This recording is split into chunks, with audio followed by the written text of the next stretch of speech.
Hello दोस्तों, आज की वीडियो में हम डिस्कस करेंगे sports league in India. Sports कैसे इफ़ेक्ट करते हैं इंडिया को। जब से नीरज चोपड़ा जी ने जैवलिन थ्रो में स्वर्ण पदक जीता है, तब से ये टॉपिक बहुत ज़्यादा आने की आशा है। बिना कोई टाइम बर्बाद करे चलो स्टार्ट करते हैं ये टॉपिक। इसके कौन कौन से इंपॉर्टेंट पॉइंट हैं। तो सबसे पहले हम पढ़ेंगे why India is performing poorly in sports. ठीक है। उसके बाद दोस्तों हमारी अगली हेडिंग होगी what Indian government is doing. India government क्या कर रही है इस दिशा में। और फिर दोस्तों हम पढ़ेंगे अभी क्या काम होने बाकी हैं, what else needs to be done. तो इंडिया गवर्नमेंट नहीं कर पा रही है वैसे काम, तो कौन से काम। तो सबसे पहले दोस्तों हम पढ़ेंगे why India is performing poorly in sports. इसका दोस्तों नंबर 1 है लैक ऑफ स्पोर्टिंग इंफ्रास्ट्रक्चर। हमारे स्पोर्ट के इंफ्रास्ट्रक्चर में बहुत ज़्यादा कमी है, इसीलिए इंडिया बहुत पुअरली परफॉर्म कर रही है स्पोर्ट्स में। अब इसका दूसरा पॉइंट है दोस्तों poor facilities by Indian government. Indian government बहुत कम फैसिलिटीज़ दे पा रही है। ठीक है, समझ रहे हो आप लोग। और इसका तीसरा पॉइंट है lack of job security of the sportsman. Sportsman के लिए बहुत जॉब सिक्योरिटी बहुत कम है या बहुत ज़्यादा कमी है, क्योंकि अगर लोग स्पोर्ट्स में लगे रहेंगे तो उनकी जॉब नहीं मिल पाएगी। और जितनी भी जॉब है स्पोर्ट्स में वो भी बहुत श्योर नहीं है कि आपको जॉब मिलेगी। तो इसीलिए ये एक मेजर रीज़न है। इसका दोस्तों चौथा पॉइंट है lack of family support and sport culture in our societies. हमारी फैमिली में सपोर्ट की बहुत ज़्यादा कमी है। और किसी कमी है sports culture in our society. हमारी सोसाइटीज़ में स्पोर्ट्स कल्चर की बहुत ज़्यादा कमी है। पांचवा पॉइंट है दोस्तों इसका not enough recognising for another sportman when compare to fame of cricketers.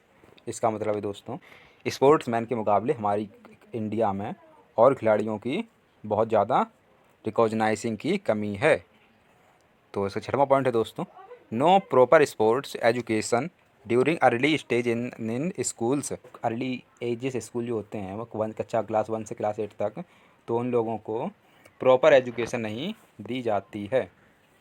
इसका दोस्तों अब सातवां पॉइंट है media always concentrates on cricket more than other sports. Many of us are still unaware that India has its own ice hockey team though the situation is improving the challenge is not up to the mark.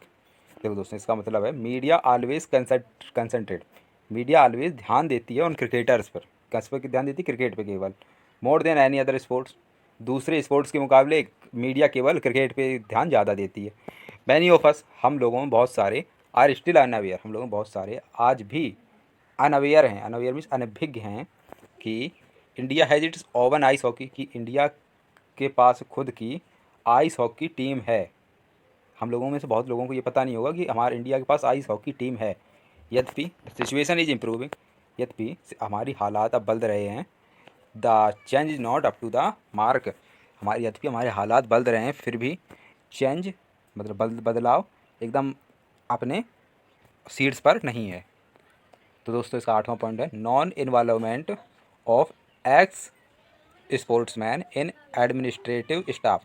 Non involvement में मतलब गैर भागीदारी। किनकी गैर भागीदारी? Of x स्पोर्ट्समैनों की गैर भागीदारी इन एडमिनिस्ट्रेटिव स्टाफ। मतलब दोस्तों इसका है कि जो लोग मतलब रिटायर हो जाते हैं, ठीक है, जो जो एक्स स्पोर्ट्समैन होते हैं वो लोग भागीदारी नहीं लेते हैं जो उनकी टीम है। जैसे आइस हॉकी का प्लेयर प्लेयर रिटायर हो गया, वो मतलब अपनी अपनी टीम को भागीदारी बहुत कम इंटरेस्ट लेता है। ठीक है, तो इसका दोस्तों ये मतलब था। तो what Indian government is doing. Indian government क्या कर रही है इस डायरेक्शन में। Many government as well as private bodies open facilities such as Usha school, Kuhu sports academy, the arena from TransStadia to boost sports in India. इसका मतलब दोस्तों बहुत सारी गवर्नमेंट और प्राइवेट बॉडीज़, प्राइवेट मतलब प्राइवेट संस्थाएं ने ओपन कर दिया फैसिलिटीज़। फैसिलिटीज़ ओपन कर दी। कौन कौन सी फैसिलिटीज़ ओपन कर दी हैं?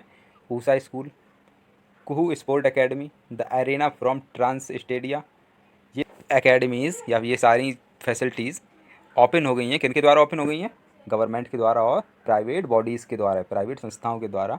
To boost sport in India. India में स्पोर्ट्स को बूस्ट करने के लिए ये इतनी सारे फैसिलिटीज़ चालू कर दी गई हैं।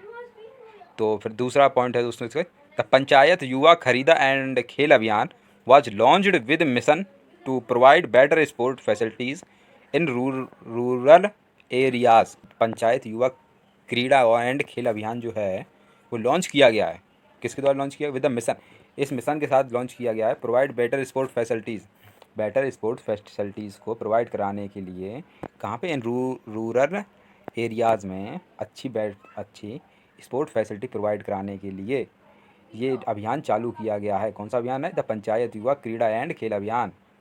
ठीक है, ये इंडियन गवर्नमेंट के द्वारा लॉन्च किया गया है। और तीसरा पॉइंट क्या है दोस्तों इसका? Let's play action plan by NITI Aayog with the aim of 50 Olympic medals in 2024 summer Olympic games. इसका मतलब है दोस्तों, लेट्स प्ले एक्शन प्लान, ये प्लान नीति आयोग के द्वारा बनाया गया है। इसका लक्ष्य है, एम है, क्या एम है? 50 ओलंपिक्स मेडल्स का 2024 तक, समर 2024 समर ओलंपिक्स गेम्स तक इसका जो लक्ष्य है वो है 50 ओलंपिक्स मेडल्स का। ठीक है। और दोस्तों अब इसका हम तीसरा पॉइंट पढ़ते हैं। What else needs to be done. इसका मतलब है अभी क्या ऐसा काम होना बाकी है जिससे कि हमारा स्पोर्ट अच्छा हो जाए। तो दोस्तों पहला नंबर है provide financial support for retired persons. दोस्तों अगर हम अपने जो रिटायर्ड पर्सनस होते हैं उन लोगों को फाइनेंशियल सपोर्ट्स अगर हम देंगे या पैसे देंगे तो वो लोग मतलब गेम में अपना सर्वाइवल व्यू करेंगे, मतलब देखेंगे उसकी टीम को अपनी की या किसी भी टीम को अच्छे से कोच बन जाएंगे उसके जो रिटायरमेंट प्लेयर्स होते हैं। दूसरा दोस्तों इसका है selection process of players are board members needs more transparency. जो selection process of the players की, खिलाड़ियों की और बोर्ड मेंबर्स की, उसमें आवश्यकता है, किसकी आवश्यकता है? ज़्यादा से ज़्यादा पारदर्शिता की आवश्यकता है। हम दोस्तों पढ़ेंगे equal promotion of all sports, encouragement of every small victory to boost confidence of player. देखो इसका मतलब है इक्वल प्रमोशन, मतलब समान रूप से प्रमोशन देना चाहिए। किसे? सारे स्पोर्ट्स प्लेयर को समान रूप से प्रमोशन देना चाहिए, उन्हें उत्साहित करना चाहिए। ऑफ एवरी स्मॉल विक्ट्री, उन्हें छोटी से छोटी विजय के लिए उन्हें इनकरेजमेंट करना चाहिए, उत्साहित करना चाहिए। To boost confidence of players का कॉन्फिडेंस बढ़ाने के लिए।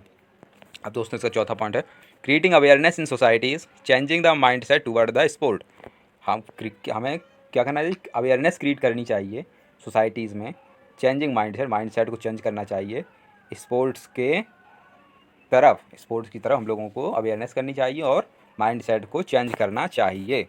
पांचवा दोस्तों इसका पॉइंट है setting up sport school by government के द्वारा स्पोर्ट स्कूल का सेटिंग करनी चाहिए, मतलब या फिर स्थापित करनी चाहिए या सिचुएटेड करनी चाहिए। ठीक है, गवर्नमेंट के द्वारा स्पोर्ट स्कूल हैं वो सिचुएटेड कह दो। ठीक है, मतलब स्थापित किए जाने चाहिए।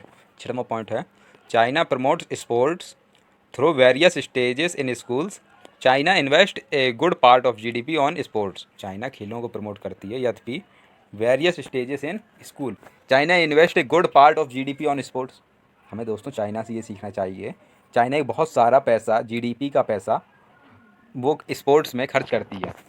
ठीक है, तो हमें भी अपना जीडीपी का ज़्यादा से ज़्यादा पैसा स्पोर्ट्स में खर्च करना चाहिए और इंडियन गवर्नमेंट को इसके बारे में सोचना चाहिए।